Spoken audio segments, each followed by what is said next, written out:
Hello everyone, welcome to Mom's Dine. আশা করি সবাই ভালো আছেন। কাঁচা কাঁঠাল বেশ জনপ্রিয় একটি সবজি।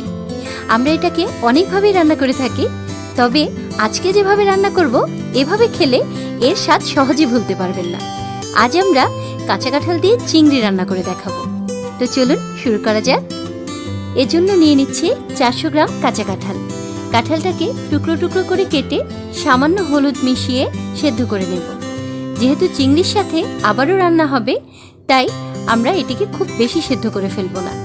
আর এভাবে সেদ্ধ করে কিন্তু আপনারা কাঁচা কাঁঠাল ডিপ ফ্রিজে অনেক দিন পর্যন্ত সংরক্ষণ করতে পারেন। আরও নিয়ে নিচ্ছে মাঝারি সাইজের 10টি বাগদা চিংড়ি। চিংড়িগুলোকে কেটে ভালো করে পরিষ্কার করে নিয়েছি আর মাছের রগটাও ফেলে দিয়েছি। এবার নিয়ে নিচ্ছে কুচি করে কাটা 3টি মাঝারি সাইজের পেঁয়াজ, 2 টেবিল চামচ পেঁয়াজ রসুন বাটা, 2 টেবিল চামচ কাঁচামরিচ বাটা, 1 টেবিল চামচ আদা বাটা।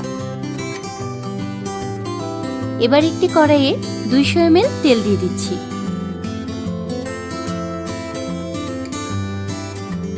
তেলটা একটু গরম হয়ে যাওয়ার পর এবার আমরা পেঁয়াজ কুচিগুলো দিয়ে দেব। পেঁয়াজগুলো আমরা কিছুটা বাদামি করে ভেজে নেব।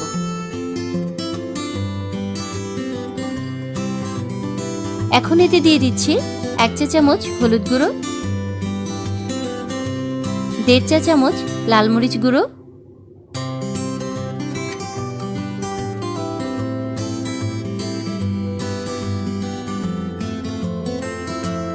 2 চা চামচ জিরা গুঁড়ো, 1.5 চা চামচ ধনিয়া গুঁড়ো,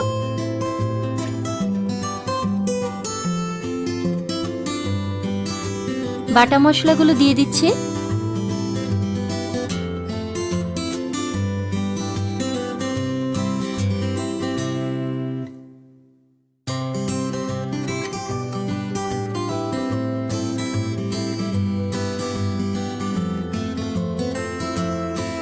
আরও দিচ্ছি 1 টেবিল চামচ লবণ। এবার এতে সামান্য পরিমাণ পানি মিশিয়ে মশলাগুলো মাঝারি আঁচে 2 মিনিট কষিয়ে নেব।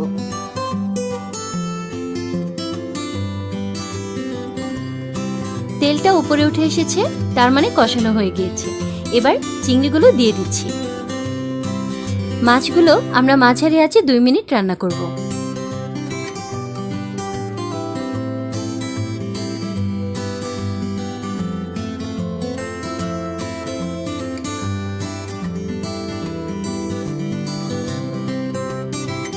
মাছের রং কিছুটা লালচে হয়ে এসেছে। এবার আমরা এতে সেদ্ধ করা কাঁঠালগুলো দিয়ে দেব।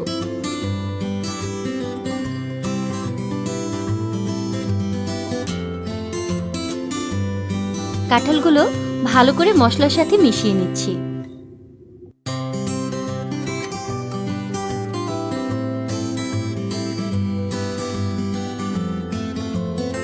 আরও একটু লবণ দিচ্ছি।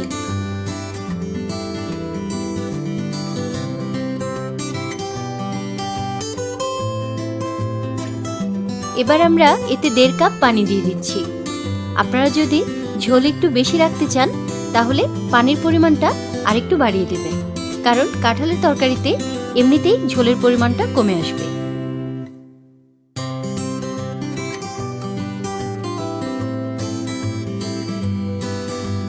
এবার এতে 4-5টা কাঁচামরিচ দিয়ে দিচ্ছি এবং ঢেকে মাঝারি আঁচে 6 থেকে 7 মিনিট রান্না করব।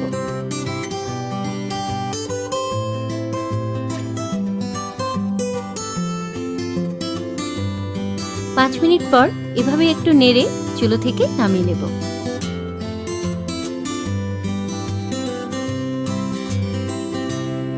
তৈরি হয়ে গেল দারুণ স্বাদের কাঁঠাল চিংড়ি বা এঁচোড় চিংড়ি। আপনারা অবশ্যই এটি বাসায় ট্রাই করবেন এবং আপনাদের মতামত জানাতে ভুলবেন না। আর আমাদের চ্যানেলটি সাবস্ক্রাইব করতে ভুলবেন না। Stay safe, stay healthy.